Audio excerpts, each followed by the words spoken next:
मध्य प्रदेश की पवित्र धरती पर नर्मदा के किनारे बसा एक ऐसा स्थान, यहाँ पत्थर भी इतिहास बोलते हैं। हवा में भक्ति गूंजी है और हर सीढ़ी एक नई कहानी सुनाती है। यह है महेश्वर फोर्ट। यह सिर्फ एक किला ही नहीं, बल्कि एक ऐसी जगह है यहाँ राज, धर्म, करुणा और संस्कृति के साथ साथ जन्म लिया है। कल्पना कीजिए, सुबह का समय है, हल्की ठंडी हवा चल रही है, सामने बहती है पवित्र नर्मदा रिवर, मंदिरों की घंटियां बज रही हैं, घाटों पर दीपक जल रहे हैं और ऊंचाई पर खड़ा है महेश्वर का किला। लेकिन सवाल है, इस किले को इतना खास किसने बनाया? 18वीं सदी का समय था। एक साधारण लेकिन असाधारण महिला ने इस स्थान को अपनी कर्मभूमि बनाया। वह थी महान रानी अहिल्याबाई होलकर। अहिल्याबाई का जीवन आसान नहीं था। कम उम्र में ही पति का निधन हो गया, लेकिन उन्होंने हार नहीं मानी। मंदिर मजबूत और सुंदर बने, मैं अपनी पीढ़ियों तक टिके, ताकत बनाऊंगी। रोज किले के आंगन में दरबार लगता, कोई भी व्यक्ति अपनी समस्या लेकर आ सकता था। अपनी राजधानी बनाया। यहाँ दूसरे राजा किले को युद्ध के लिए मजबूत बनाते थे। अहिल्याबाई ने इसे धर्म और सेवा का स्थान बनाया। उन्होंने मंदिर बनवाए, घाट बनवाए, यात्रियों के लिए धर्मशालाएं बनवाई, गरीबों के लिए भोजन की व्यवस्था करवाई। कहते हैं रानी रोज़ सुबह नर्मदा किनारे पूजा करती, फिर दरबार लगाती। उनका राजमहल भी बहुत साधारण था, ना ज़्यादा सोना ना दिखावा, क्योंकि उनका मानना था राजा का वैभव नहीं, उसका न्याय याद रखा जाता है। एक दिन 2 महिलाएं दरबार में आईं। दोनों एक ही बच्चे को अपना बता रही थी। दरबार में सन्नाटा छा गया। रानी ने शांत होकर कहा, बच्चे को बीच में लाओ। फिर बोली, अगर फैसला नहीं हुआ तो बच्चे को 2 हिस्सों में बांटना पड़ेगा। यह सुनते ही एक महिला रो पड़ी, नहीं, बच्चा दूसरी को दे दीजिए, बस उसे चोट मत पहुंचाइए। रानी मुस्कुराई।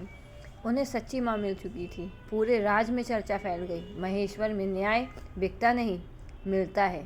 एक साल भयंकर बाढ़ आई। नर्मदा का जल स्तर बढ़ता गया। लोग डर गए कि किला डूब ना जाए। अहिल्याबाई खुद घाट पर गईं, प्रार्थना की और लोगों से कहा, डरो मत, विश्वास रखो। लोक कथाओं में कहा जाता है कि पानी किले की दीवार तक आया पर भीतर नहीं घुसा। लोगों ने इसे माँ नर्मदा का आशीर्वाद माना। अहिल्याबाई ने सोचा, सिर्फ मंदिरों से राज नहीं चलता, लोगों को रोजगार भी चाहिए। उन्होंने बुनकरों को बुलाया, नई डिज़ाइन, नए पैटर्न शुरू करवाए। यहीं से शुरू हुई महेश्वर साड़ियों की परंपरा। हल्की, सुंदर बॉर्डर वाली, शाही लेकिन सादगी से भरी हुई।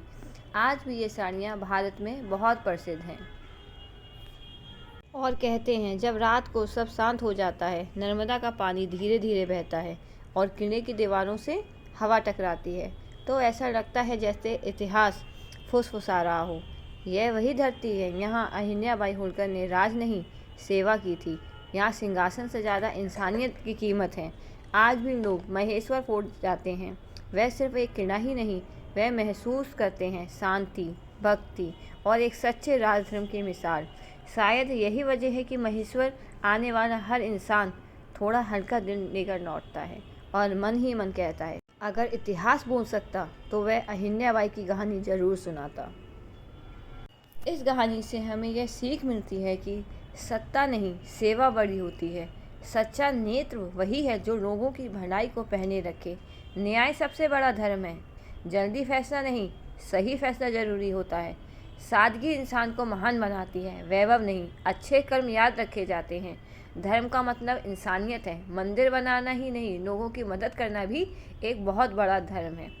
मुश्किल समय में शांत रहना ताकत है और घबराने से नहीं, धैर्य से समाधान मिलता है। अगर आपको हमारी कहानी पसंद आई तो लाइक, कमेंट और शेयर ज़रूर करें।